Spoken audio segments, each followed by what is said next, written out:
morning, everyone, and welcome to TDJ20 Technological Design.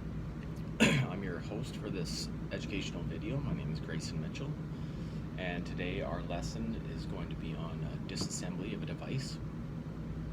The purpose for which taking something apart is to analyze its construction and the components of the device for review and future reverse engineering analysis. First things first, before I go over the actual disassembly of the device, I just want to review some safety issues with the assignment. Number one, always be wearing protective eyewear, part of your personal protective equipment. Number two will be just a few of the tools that you're going to use during this lesson. When you're operating hand tools in the shop environment, even if you're working on something as simple as screwdrivers or pliers, which are the hand tools that we'll be using in today's class, you want to always make sure that you operate them at a safe distance away from your body so that you don't end up with some type of injury like a puncture or a cut or anything if you're operating them towards yourself or towards your hand. You want to make sure you're at a safe range from your actual body and hands. Number two, we'll be using screwdrivers and maybe a set of pliers for today's exercise. This is what's referred to as needle nose pliers. They're tapered here. They're knurled inside for grip on whatever component you want to hold or position with this. Secondly, we'll be using a precision screwdriver. This is a set that uses many different bit tips to achieve whichever configuration of screwdriver head you need for the removal of screws or fasteners in the device that you're disassembling.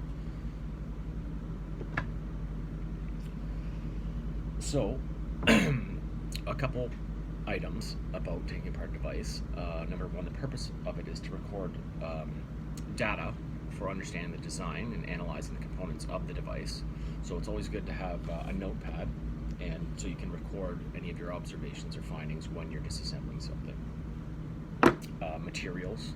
Listing materials is good. Components, anything that you can name that you understand what it is. If not, it's always good to make a note so that you can do further research or inquire so you can find out what it is or what the particular component is and what purpose it serves.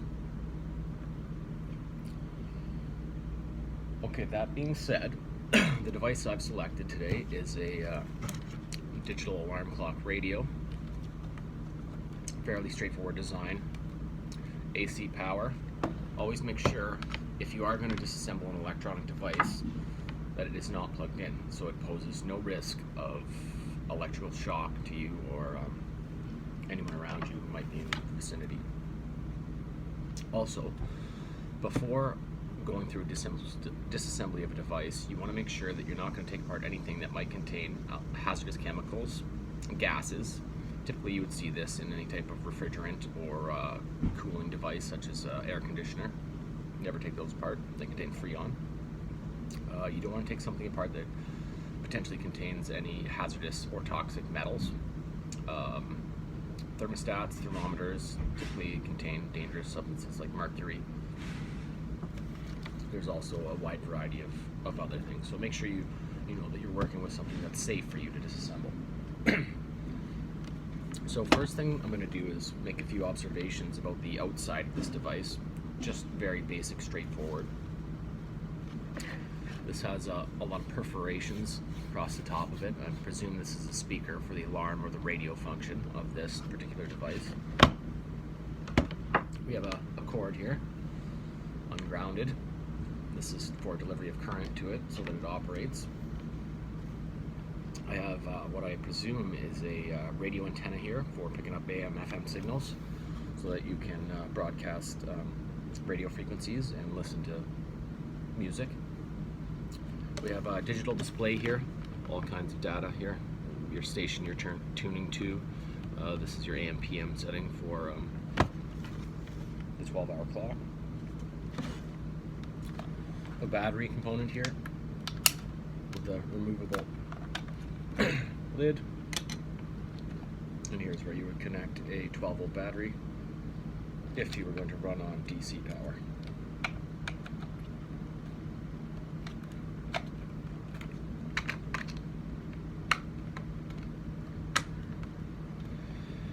Okay, next step is identifying the fasteners that hold this device together.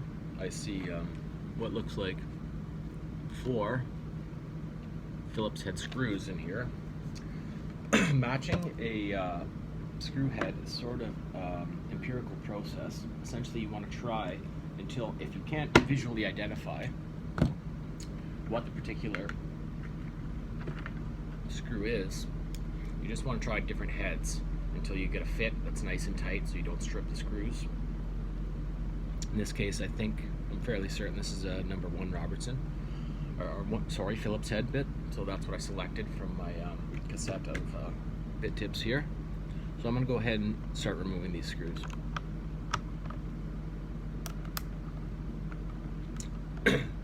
Reverse installation of a screw happens in the counterclockwise direction, typically. There are some special circumstances where bolts or screws are threaded in the opposite direction.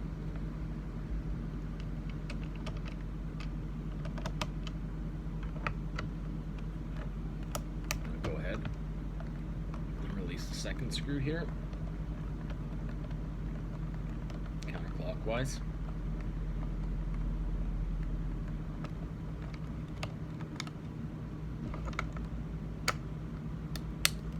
Third screw.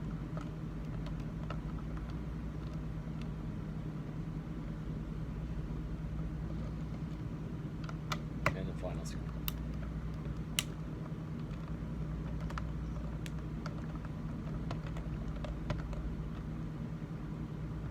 Just apply that rotational force until you feel almost no torque on the screw when you're removing it, and then you'll know that it's come out of its seat.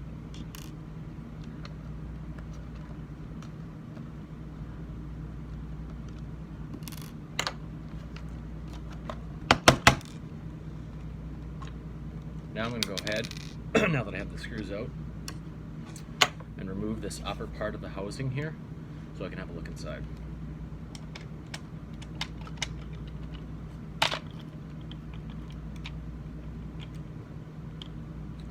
Fantastic.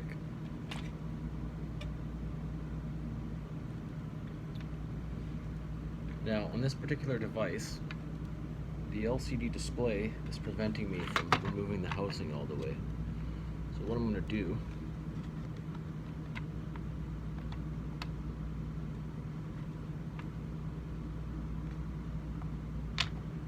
is take my needle nose pliers.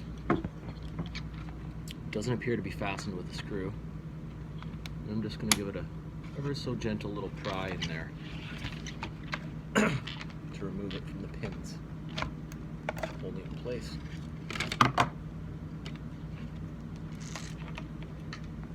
Here we have the top portion of the housing that contains all the controls and buttons. And now we have the internal part.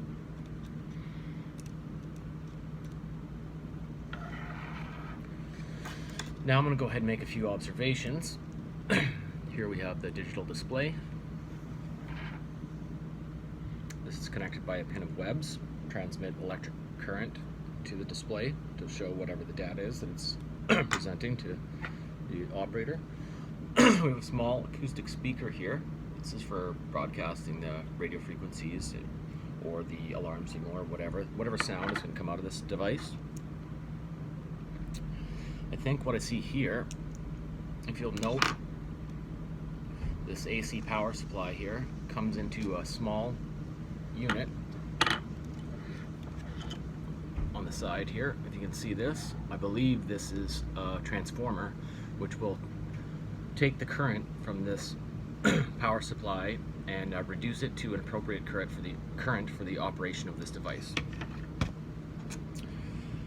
It appears to be made of metal housing on the outside, and that's about as much information as I have here.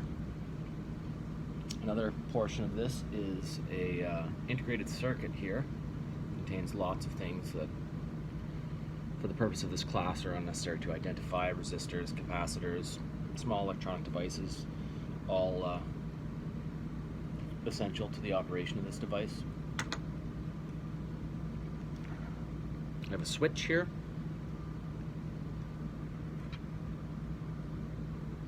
This must be my on-off button.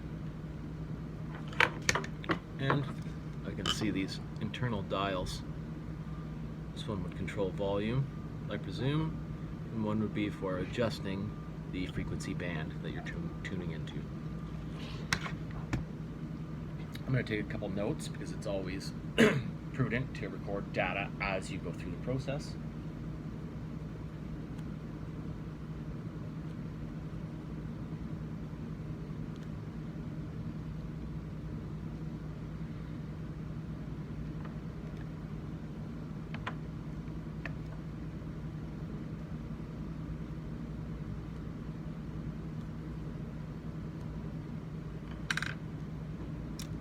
Okay,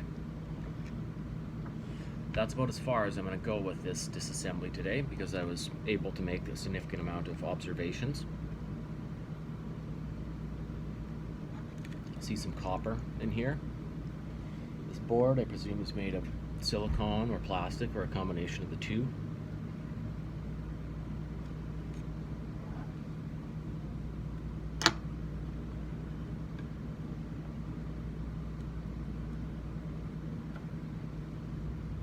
And there's also a couple similar fasteners on the interior here, just to keep all these components in place.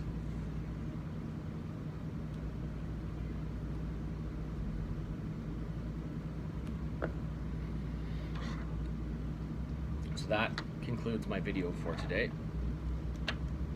and I look forward to seeing you guys in the classroom.